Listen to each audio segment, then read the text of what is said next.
What's up, guys? Playing around there. Okay, guys. So, what I got here today is the comic book haul so far for July 2020. This does not count the haul that I did when I went to Gatlinburg, Pigeon Forge, Tennessee for the elope and grab some comic books. It's the stuff that's been picked up around town and while I was out and stuff like that. And I'll be doing another live stream today. So not a big deal. If you're looking for your Cavern of Chaos. Well, some of the stuff that I bought before I get to the comic books real quick is Hobby Lobby had a sale. It was like 50% off of deco stuff, hero stuff. You can also get online when you're in the store. Look up Hobby Lobby coupon, and it'll come up and be a 40% off kind of deal, right?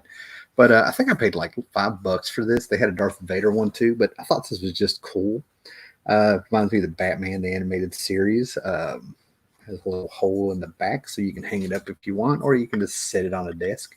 But I like my Batman stuff, and I just thought this was interesting. And I'm like, hey, it's $5. Hey, Victor Thomas, what's going on? All right. So the other thing that I got from Hobby Lobby, and I got to quit. I've run out of wall, and I probably don't have enough wall for what I do have in this room. But I've passed this up 3 or 4 times over the last couple months, and now it was 50% off, and they had a sale a couple of months ago. This was the only one left, but it's the Brian Boland Killing Joke wall mount picture here, right? And this is the recolored version of the Killing Joke. Kind of growing up in the 80s, into a young man, you know what I'm saying? This is quite an iconic image. And I can actually go back and remember people getting this panel tattooed on them. It was probably one of the first tattoos that I saw that came out of comic books and pop culture. And as cool as I wanted it to be, and to appreciate it and stuff, I really had to kind of shake my head about, somebody getting something out of something so cartoony as a tattoo.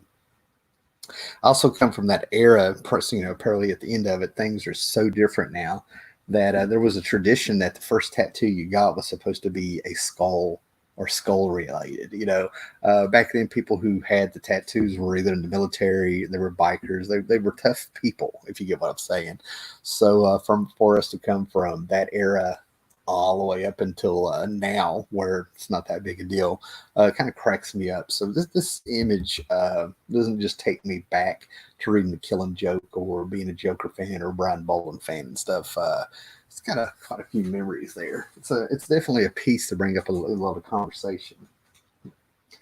Okay, and then something else I got. I get action figures every now and then. And there is that part of me that, I'm like, I'm a grown ass man. So I don't know. I'm a grown man. So hold on here. Something's going on. Let me look here. So anyway, I'm a grown man. So sometimes it feels kind of weird to go ahead and buy something that's considered a toy, even though there's a big part of me that really doesn't care. I'm having a video issue here. Let me get this fixed here. It won't take but a minute. And so I sat there to kind of shake my head. I got rid of a huge action figure toy collection back in 2006, I think. There we go. Like in 2006, it was like a 350-piece Star Wars set. I had almost all the Justice League, Bruce Timm World figures back in the day. They came in single packs and 3-packs, and having an Ultra Humanite figure is really cool. But sometimes there's things that are just cookie cutter made for me that I just have to wonder, right? So it was this. These disappeared. Apparently I can get on HBO Max and watch this new Scooby-Doo movie called Scoob, and they brought in some Hanna-Barbera characters and stuff. But this is the Blue Falcon and a little character named Muttley. Now, the Blue Falcon was a cartoon in the 70s that I watched, and they had Wonder Dog. And I was like sort of a fan of it. I mean, I thought it was superhero, what can I say? But the thing about Muttley is by the time that I was watching cartoons in the late 70s, Muttley wasn't a cartoon can't even remember what it was because it wasn't airing. It was, it was on when I was like an infant. But you would see him in little commercials, and he was always like chuckling. He has like this heavy breathing laugh, like that. And he wore a trench coat and stuff, and I always thought he was cool. But I would see him on Laugh Olympics. For you people who are old enough to remember Hanna-Barbera's Laugh Olympics, it was definitely inspired by the Olympics of the 70s there. And you would have like the 50s and 60s Hanna-Barbera characters being one team, the 70s team led by Scooby-Doo. That had like Grape Ape and the Teen Angels and Captain Caveman and all that stuff. And then you had the bad guys. So you see Muttley there. So they were really smart. They split up the Blue Falcon. If you want to get the set, you have to get this one with the Blue Falcon, but Wonder Dog is in one with Shaggy, and I kind of cracked up. But I got one up on him because I got the two figures I really wanted, so I was like, hoo-hoo. So, this passed me up. People are grabbing these at Walmart. There's no doubt in my mind the people that work at Walmart are hiding these back and stuff, right? That's why I don't have a Doctor Doom figure from Marvel Legends and stuff, right? So I grabbed that. That was cool. No idea what I'm going to do with it. Don't know if I'll get a shelf. But on the back, here's some other figures there. Like I said, they mixed and match them. You can't get Shaggy with Scooby-Doo. You have to get Dick Dastardly there to get him with Muttley, and Captain Caveman with Scoob, and that's pretty smart. That's pretty smart. Hey, cool, man. This is going to be a short video, Stefano. Stefano has come in here and said this is his first time watching live. I'm just doing a haul video so I can get this stuff put up, but we will be having a Cavern of Chaos comic book show later today in the afternoon. Where I've got a few topics to show and a few things I'll be showing that's not on here, right? So with all the comic book conventions and stuff being canceled this year, I caught the insomnia hit last night. So I was playing around on the phone. I was watching some of these live broadcast shows where they're streaming for San Diego Comic-Con, and some are better than others. Let me put it that way. I was flying through them. It's going to be real interesting to see the ton of videos that they're doing with people talking about their comic book companies and their movie announcements and stuff. And they've turned off all the comments. They turned down the likes and dislikes, but they can't hide that viewing ratio. And for this thing to be a San Diego Comic-Con deal, it really blew my mind that I have videos that I live streamed that had more views than they did, which who knows if that'll last. But I kind of chuckled at that, right? So the comic book, and that just kind of shows what's going on. There is a comic book convention locally around here that so far is 27 days away, and on Facebook in Salem, Virginia. It's a vintage show. We've been going, me and my buddies have been going for years. It's like another tradition with us. So far, they're full steam ahead on it. So there might be one comic book convention that I get to go to. But what has happened is that this has left me with a little bit of extra time to go out and stop at a antique shop if it's open, put the mask on and all that stuff. And I've been able to find pretty good stuff for $1 a piece. I think people who have comics that they need to sell are kind of experimenting or finding little places to at least unload some stuff, since they can't have comic book conventions either. Heroes Con was canceled. I think one in Roanoke was canceled. There's a bunch of little tiny ones that we go to around here that was canceled. It feels kind of weird not going to Heroes Con two years in a row. I didn't realize that I'm going on the 90s, 2000s, 2010s, 2020s, 4 decades, my 4th decade of going to that. But anyway, I'm still finding some good stuff. This particular antique shop has a vendor who I've never met, but he reloaded his comic books. He just has 3 long boxes of comics in there and some sword figures and stuff around there, and they're $1 a piece. But the thing about his comics is that I have no idea where he got them, who took care of them, and what they did, but they look like they came off of the spinner rack. They look brand new, creamy pages. You open them up, they still smell like a new comic. And I get to kind of catch up on a few things. Rick Leonardi. Now, Cloak and Dagger, when they came out, they had a following. People thought they were cool. But when you read the book, it was so tied in to the 80s fad there of just say no. I don't know if you guys remember, but Nancy Reagan the first lady was part of a DARE program that she got started, I think. I mean, it was going on when I was in school. And for full disclosure, I was 16 with a black shirt and in red letters that had DARE, and it was like drug awareness and stuff. But you had me taking a picture of it drinking a long neck Bud Light. Yes, I said it. But these guys were tied into that, the drugs. They took they were forced some illegal street drugs, and they were experimental, and they ended up getting powers, light and darkness, and it played around with that and stuff. So they were like street level, going after drugs, crime, and I'm cantankerous. Maybe that's the word for it. But anything that feels like it's a fad, or I can tell that it's pandering. I even used that word in the 80s to some little fad. It was reactionary instead of innovative. I stayed away from. But Rick Leonardi and Terry Austin's art is phenomenal in this. There was a big bunch of Bill Mantlo fans also back then. So these books were Cloak and Dagger. I think these are from the first miniseries. I'm not sure. I'll have to look them up. But these were also direct market. And back then, I didn't have access to a comic book shop, so other people would have these, and I would see them. This is 2 and 3, but some of these are iconic images, just great, solid covers. They were heavily tied in with Spider-Man because their first appearance was in Peter Parker. Hey, Paulo, yeah, it's going to be later this afternoon. I had a lot. Paulo Costo here is asking about Cavern of Chaos show. Yeah, it'll be in a few hours, and I'll probably send out links to you and Scott or whatever if y'all want to hop on there and stuff. I had a lot going on, and the insomnia hit last night. Jared always has an 11 o'clock spot that is filled for him on Sundays, not putting out his business. So it could be in a couple hours and stuff. Yeah, but we're going to have one. So I'm just getting a haul video here. Get this out of the way. And what's driving me nuts, what caused me to do this, just to let everybody know, is that the same vendor that I'm showing these comics from, I bought a couple comics from them a couple of months ago. I had them sitting on top of in a stack over here. I come back from getting, the elopement.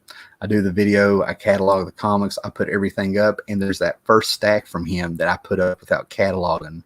So I'm going to have to try to find or ask people if they remember which episode of the Cavern of Chaos I had those books in, because I put them up without cataloging them. I only remember 4 books. I think I have 2 or 3 that I was able to find by memory. So I'm making sure I get these documented and put up.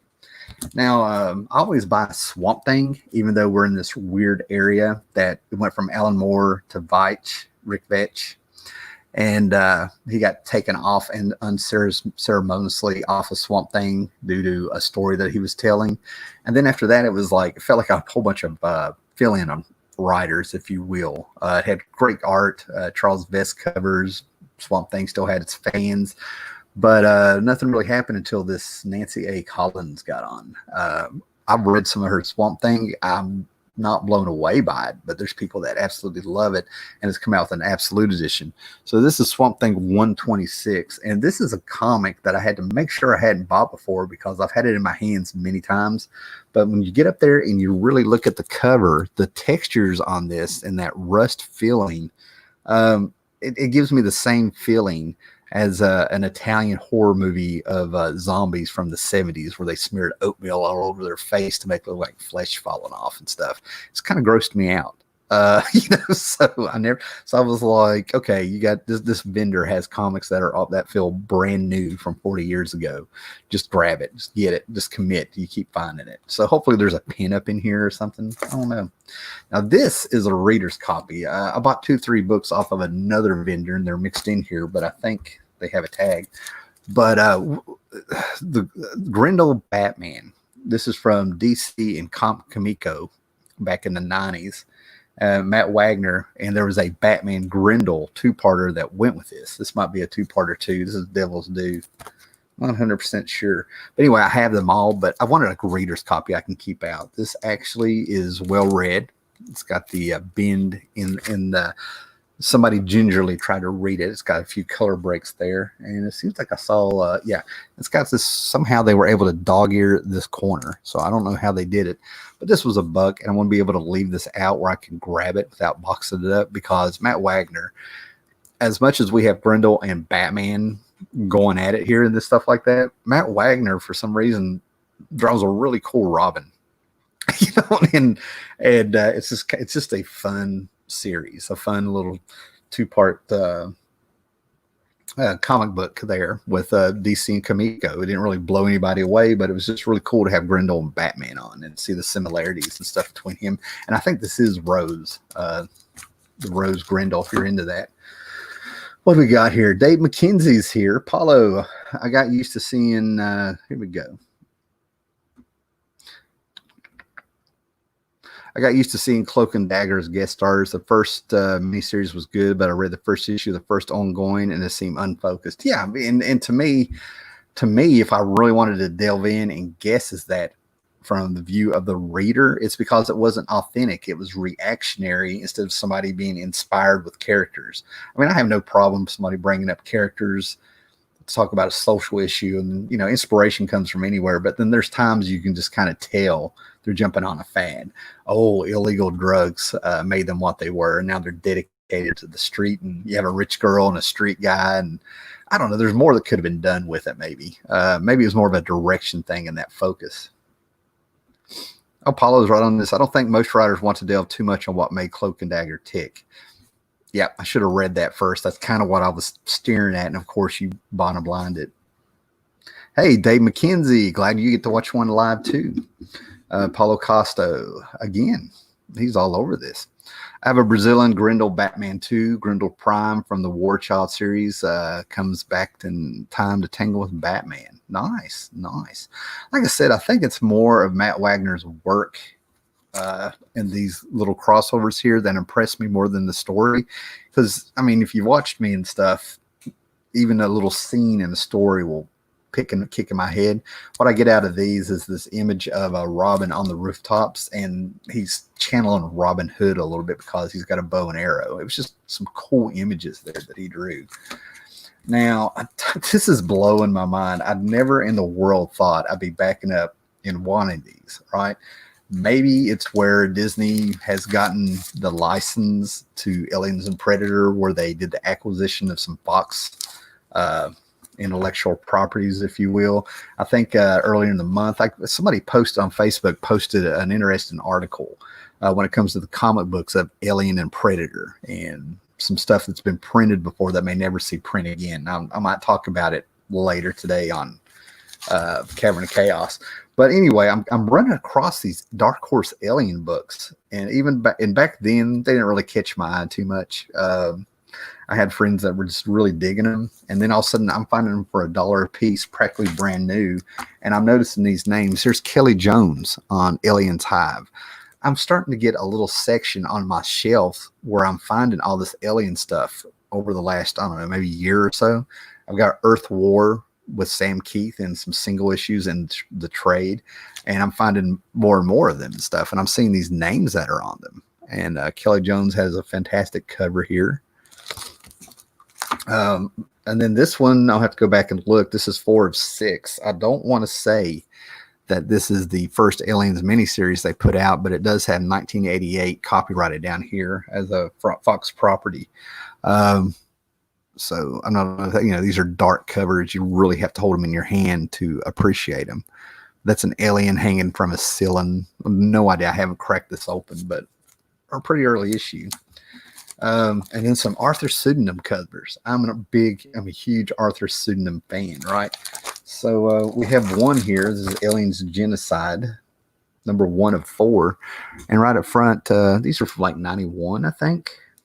I'll have to look at 91 is when Arthur Pseudonym did this. But that's an Arthur Pseudonym alien right up in your face painting from 1991. And it's not it doesn't really blow my mind that I don't really remember seeing these on the stand, because comic book shop was about an hour away back then, and in 91 and 92 I was on the road a lot. There's a lot going on. I was 18 and 19, so yeah, 2 of 4. So yeah, finding these alien books out of the blue are blowing my mind. Scott saying here, I have just about all those Dark Horse Alien books. Nice. I remember reading a few later on. I want to say like around 93 or 94. And I have a John Byrne. I just remember some kind of one shot with John Byrne tried to He had it set in the 1950s, and it kind of shows how the company discovered the aliens or something. And I didn't think it didn't really blow me away, you know. Now this cracked me up that I got this, but it was the third issue that cinched it for me, because I was like, really? But I'm a big Indiana Jones fan. You know, Raiders of the Lost Ark, Steven Spielberg, George Lucas, Harrison Ford, Temple of Doom. I like to, you know, I was there. I was a kid. Those movies came out when I was 8 years old. I had the Marvel Super Special Temple of Doom back in the kid. But then the TV show came out called The Young Indiana Jones Chronicles. I just could not get into it, you know. But Dark Horse apparently had a series called The Young Indiana Jones Chronicles and stuff, right? A guy named Dan Barry, and the first issue also has Frank Springer in it. And I'm like, oh, well, that's kind of interesting. And we have like this very cool cover of Young Indiana Jones, Egyptian style for some reason. But if you look real close behind him, it's the hands of a mummy coming to get him. So no big deal. This one, Indiana Jones, just a kid again, wearing the hat, the clothes. Dan Barry but this one got me. Gray Morrow did issue 3 apparently, and I can't wait to get in here and look at some Gray Morrow art, even if he just ended up doing the inks. So I couldn't just have number 3. You know, I was like, well, the other 2 are there for $1. So I got some Indiana Jones Gray Morrow work. That's wild. I didn't even know that existed. There are people, you know what? There are people that don't like Indiana Jones. Well, you know what? We don't need that negativity in our lives, do we, Scott? We don't need it. You know, there's other things to talk about besides what we don't like sometimes. We spend enough time talking about things that we don't like, you know. And then I keep grabbing this. I bought this. I think I was actually working in a comic. That can't be right. I don't know. I'm having some memories mixed up, but I worked in a comic book shop. And for some reason, this is ringing a bell that I got both of these. This is Youngblood number 2. I think it also has like the first Shadowhawk on the other side. It's a flip cover. But I found another one of these a couple months ago. I got rid of all my Youngblood books after they came out. They were horrible. I didn't care. You know what I mean? I didn't care. But now that we have the first appearance of Prophet, and they're talking about a Prophet movie or TV show or something, you know, Deadpool's huge, so Rob Liefeld properties. There's bound to be another movie somewhere of another Rob Liefeld property. But this one is for some reason, all the characters are in green. There's two versions of this comic, and one has them colored correctly, and the other one has these other characters in green. When I read Prophet, it cracked me up because it's like Captain America's origin pulled out from there, and he looks like he ought to be in the Jack Kirby New Gods. You know, he looks more like a New Gods character than something new. But I can go on and on about that. I just talked about not being negative here, you know. But it cracks me up, so I'm grabbing these just in case. I'm not emotionally attached to them, so I might be flipping a book if anything ever happens. You can just tell I really think it's going to happen, can't you? You can see this, can't you? Follow up on the Indiana Jones comment. If so, I do not trust those people. And I think that is one way to get an excellent judge of character on somebody. I completely agree. I really do. You don't like Indiana Jones? I'm suspect. Do you not like the last movie, the Crystal Skull or whatever it was? Okay, if you like that movie, that's the one where I might have to maybe wonder if I can trust you as well. So, you know, I can appreciate what Lucas was trying to do, setting it in the 50s and making it feel as bad as those movie serials in the 50s. You know, they went out. Now, this was very interesting. I dated someone there for a couple of, you know, off and on. I guess is the way to put it. And they never really talked about this series of books. And apparently this came out. This character was created right when I was getting out of D&D, basically because I was graduating school and things were starting to happen. And the people I played D&D with started moving. They were all older than me and stuff. But this series of books came out, and apparently this guy ended up being like a backup feature in a book or a side character or something. And he ended up taking off on his own, and he was a Drow elf. Now, for you guys that didn't play D&D in the 80s, the Drow elf, it was really interesting because there wasn't a lot of information on him. I think they were in a monster manual or something. It was almost like they were legend, like Gary Gygax or one of those guys, Grubb, or somebody who worked on D&D, would kind of mention them here and there in some modules, but you would never really see them. And I remember flat out finally playing one module where we ran into the drows and giant spiders were there, and I was just like, this is really Hobbit-like. In my mind, it was the wood elves from the Hobbit, and they're teaming up with all the spiders. I don't know. It's 13. I was 13, 14 years old or something. Who knows? Anyway, but a series of Forgotten Realm books came out, and Drizzt, this guy's name was Drizzt Doradin. I started seeing him pop up a couple years ago and was blown away to find out there's over 30 books of this dude, actual books through the Forgotten Realms written by R.A. Salvatore, and that Drizzt has a huge following. Turns out I had the paperback years ago that collected the first 3 actual books of him, and ended up selling it, and a lot of other books. I just didn't pick that one book and sell it. So I was really surprised to find out that he's been in comics. This is book 3. I had to get it. And it also, not only is apparently adapting some of the books, but it has an all new original Demon War story by the author and stuff, right? But I've seen people who are huge fans of this guy. Now somebody who likes Elric, and we all have our fantasy character and stuff like that. I totally get people who are just having a big, huge cult following for this dude. So I'm going to check it out, see what's in there and stuff, right? And then this next one I just got because it was $1. I have the series. You can find it at Ollie's for $3 or $4. And when I picked it up, I was like, ooh, another trade I can have on the side for $1. But this is a Ran Thanagar War. And it's written by Dave Gibbons. That is it came out during Infinite Crisis. So I don't know how many years we're going back. 13, 14 years, who knows? But anyway, it's a crossover, and there's a series of mini-series leading up to this, and this was one, the Ran Thanagar War. Adam Strange, the Thangarians, that might be Carter Hall, Hawk Girl and Hawk Woman proper, who knows? It's been years since I really read this. But Dave Gibbons is a hell of a writer, all right? So I would recommend anything Dave Gibbons writes, even if it's something like this that, you can read Infinite Crisis and this means nothing to the real story. It's a side story, What we got here? If they don't like Indiana Jones, they better at least like Tales of the Gold Monkey. Dave McKenzie. Dave McKenzie, you're going to make me go right over here in the next room to my shelves of DVDs and pull out my Tales of the Gold Monkey. My big sin was that is for decades. And it was probably where I liked the Beastie Boys, but I would call it Tales of the Brass Monkey. It morphed in my head over the years. So imagine my surprise when I get the DVD set finally. That was a great show. I don't care what anybody says. What we got here? Cramming for a fantasy draft. Eric Breen, what's up, brother? Hope you're doing well. Cramming a fantasy draft. Left a like and listening whilst I study. Awesome. No, it's going to be a short show, man. I only got a few more things to show. Ran Thanagar War is pretty cool. It sets up the Resurrected Green Lantern Corps title. That's Paulo Costa. Yeah, I mean, it's like I said, Dave Gibbons. I recommend it. But, it's one of those things that, like I said, he says it kind of does a lot of setup, a lot of space stuff going on, which is really sad because this may have been around the time that you had the Annihilation series going on where Giffen went over there. And that, of course, helped lead to a Guardians of the Galaxy movie and stuff.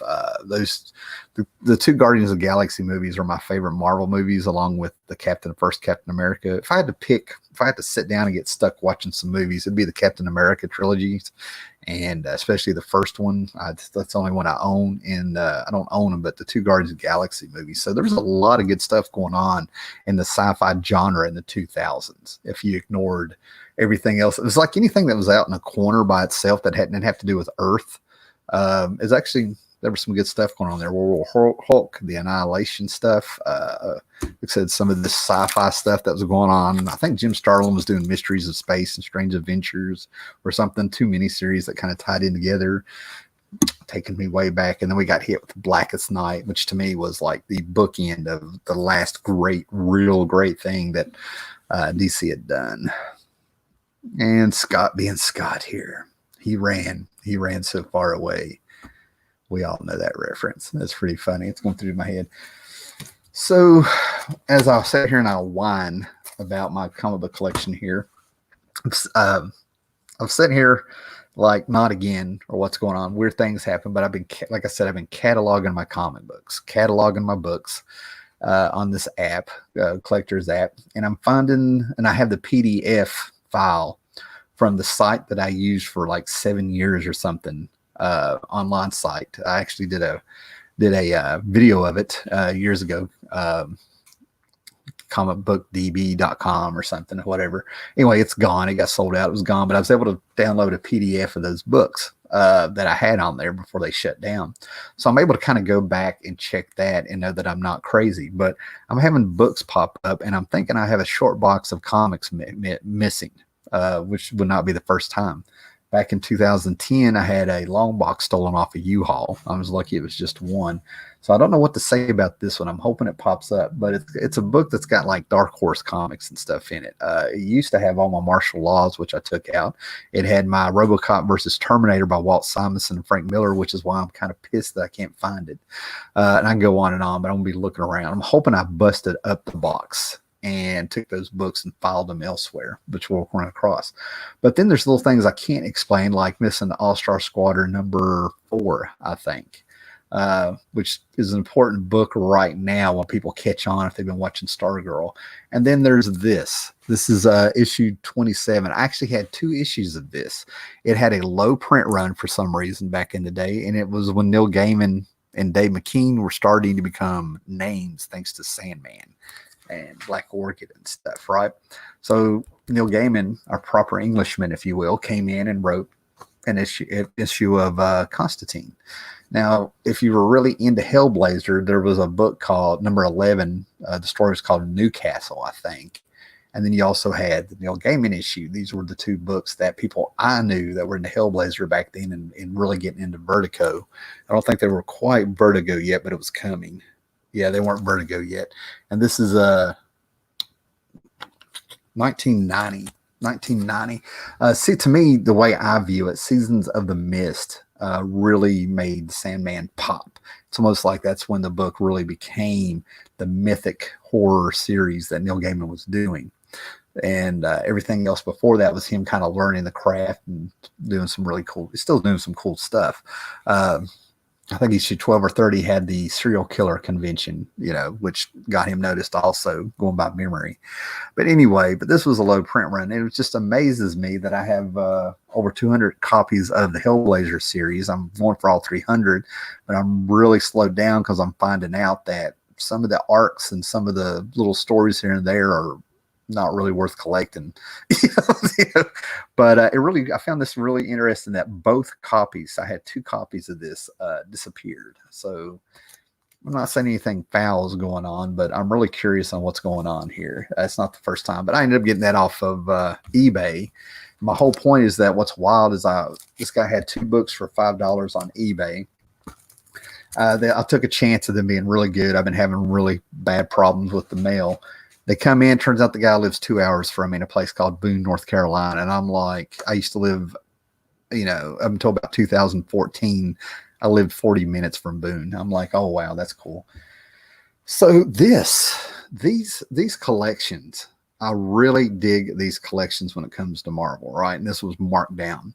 I've been getting the 70s Bronze Age stuff at Books A Million. And these ended up being like $6, $5.97 on sale. And their color, they're on great paper. They have some great things. I've ended up getting, some Dracula and Tales of whatever it was, Tomb of Dracula, some Werewolf by Night, the complete Frankenstein collection, with Plugart and all this stuff.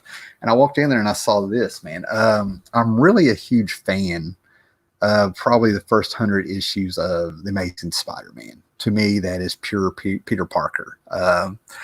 But these epic collections are awesome.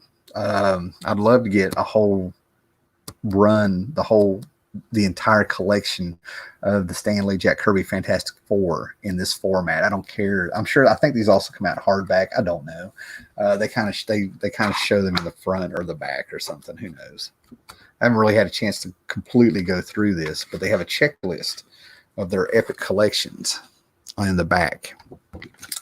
But they take this one in particular collects Amazing Spider-Man 53 to 67.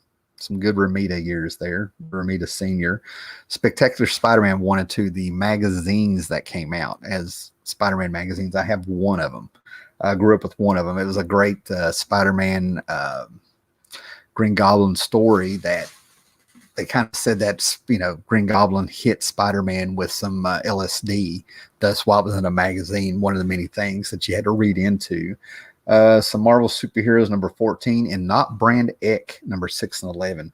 But that's what I like about the Tomb of Dracula one and stuff. They take the magazines as well and put them in here, so you'll get some black and white stuff. Here's the page where Spider-Man starts hallucinating.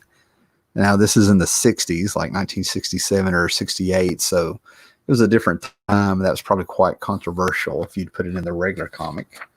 You know, and he just has a big mind trip there for a while. I'll show you the cover of it. Has the cover, the black and white stuff that I think was in the inside cover. It's all in there. But this stuff is just so cool to have. And of course, it comes with extras in the back, along with the comics and stuff, right? So this is some fantastic stuff. He's got all the, yeah, here's the first magazine. You get all the pages with it. So it's really cool. I'm wondering if this is all in chronological orders, what they're doing. But if I remember right, this is when the Kingpin was good. You had, yeah, Kingpin. And there's a Vulture story I loved. I read my stepdad and my uncles. So don't get me wrong. It's not like I was there. I'm not even trying to pretend. And I'm not going to lie, man. I just love that era where we had everybody was wearing mini skirts and go-go boots. Because, you know, them boots were made for walking, man. But I'm really wanting to find this. And I'm not going to be able to find it. But there's a Vulture story, and it had a splash page by John Romita Sr. that was just brilliant. I had the comic throughout the 80s. I actually found it at a yard sale. I probably sold it at some point on eBay when I started getting into eBay, because you can make big money real easy there. Medusa. Oh, here it is. I just saw the cover. Anyway, there was two vultures going at it. I don't really remember the story. There it is. But to me, I mean, look at that. That is just, oh, that is just, that's the stuff that blows me away, even with all the great stuff we've had over the last 30 years and all that stuff, you know. But little simple things like that are just really cool, man. So that's the haul that I can tell. So like I said, the reason I did this video is because I had a stack of books that I bought off the same vendor a couple months ago, and I put them all up when I came back from getting married, and I didn't catalog them. So I have no idea what they were, and I got to go back through my Cavern of Chaos videos unless anybody can remember. But I'll be talking about that later today when we do the Cavern of Chaos show. It's still coming up. Make sure you hit the bell. I'm going to invite a few people there. And we're going to check these comments. I'm going to say hey to everybody, and we're going to call it a day for this video at least. Yeah, we're talking about us being old, whippersnappers. Let's see what we got here. Dave McKenzie. I haven't seen Tales of the Golden Monkey since it aired. Powerful nostalgia when I think back to a few memories of it, like the dog barking once for yes and twice for no. That dog was, and I can't believe I'm going blank because I just watched the first 2-3 episodes a couple months ago. That dog was the real star of the show. It had a dog with an eye patch. Really cool. I like the show, but I have the nostalgia to it. I really do. I kind of recommend people getting on YouTube and maybe see if they can find a commercial or a trailer, or maybe somebody's gotten brave and uploaded entire episodes. But for the budget they had, and being very careful not to be a full-on Indiana Jones ripoff, they did a really good job, I thought. I enjoyed them. I mean, you know, it felt like it was made by the same people at ABC or whoever it was that did Fantasy Island and stuff. You got to remember it was still a TV show. And Tom Bagley, I know you used to say that the first 150 issues of Cerebus is the stuff you want, but it goes downhill. I think that's even more true for Hellblazer. Yeah, it's what I'm kind of finding out as I work my way through there. I've strayed away from the Hellblazer because I think it was Jason Aaron. I think it was a Jason Aaron story I ran across, and all of a sudden he was trying to do a punk rock 3-issue story. You know, bunch of kids walking down the street talking about punk, and one guy's like Sex Pistols Class, and one guy goes Green Day, and they all look at him real funny. But that was the story that I have not read a Hellblazer story since then because Jason Aaron finally did something in a comic that just totally grossed me out, took me too far. There was a dead dog in the road, busted stomach, and all this stuff. I could almost smell it in the heat. You know what I mean? Because yeah, I live in the country. I run across roadkill all the time, and there's a spell or something going on with one of the kids or something like that, and he ends up thinking that he was sleeping with the girl of his dreams that's in the story. And then when you pan out from his dream, you find out that he's screwing the dead dog. And I was like, throwing it down. You went to bestiality, you went to necrophilia. I'm out, I'm done. And I haven't really touched him now after just saying that disgusting thing. But remember, I didn't write the story. The Cerebus stuff, I've been reading it straight through, and don't have my glasses. I am probably in the 230s. I'm past Rick's story, and there was 300 issues, so I'm probably down to the last 70 issues or something. And I have to tell you, besides still, you know, you get past 150, and then I said, well, stick it with the next 50. You know, make it all the way to 200. There's probably about 5 or 6 books that are unreadable there, in my opinion, right? But it's still a good story. It's still moving forward. Then I got to Guys, where he spends 5 years or whatever it was. Service spends 5 years in a bar. If you stick with it and read the story as a whole, and you can scan a lot of it, you don't have to read every little bit of it. Things that were set up make the story readable and relevant. And then now we get, and that's led up to Rick's story, and then it read it. Then I'm in Going Home, I think it is, where Cerebus is trying to go home for his parents die, and he's with Jaka or something. Reading as a whole is all right. I still recommend the first 150, and then I recommend the next at least up to 200. And you can skip a little bit here and there called reads. You don't have to read every little thing that he does, but yeah, Dave Sim was still pushing the boundaries and stuff, and reading Cerebus as a whole, reading all 300 issues, it chimes a little bit more, but I still I feel like I need to pick and choose what I invest my time in reading, because Dave Sim really got into there and stuff. Yeah. Okay, guys. Well, that's it. Subscribe if you haven't subscribed. Hit the bell so you will know when we do these Caverns of Chaos stuff. We'll be having one later today. It could be anytime this afternoon. Got a few things to do. Check with Jared to see if he's done with his stuff that he's doing, and send out some invites. And like I said, I have a few things to do around the house. So thanks for everybody popping in here. Thanks for just popping in on a live show where I show off just some stuff I've picked up. But the biggest thing I think I would really recommend people start looking for these epic collections. These are just really cool, and like I said, they're popping up cheap. And like I said, you have a little bit of a checklist here in the back. Oh, this one's damaged. I'm seeing why it was on sale. It's got a little scratch there. Looks like this was on top of the box. That's why I ended up finding it cheap. That's all right. It doesn't affect the story or anything. But yes, great John Romita Spider-Man. They even have the Silver Surfers. They have Silver Surfer, Thor, Iron Man, Iron Fist 2-in-1, Wolverine, X-Factor, X-Men. They do have the Fantastic Four, so I'm going to have to start kind of looking for those. But anyway, these are pretty cool. Later, guys. I'm starting to get sucked into the rabbit hole if I don't watch. Later, guys. Be excellent to each other.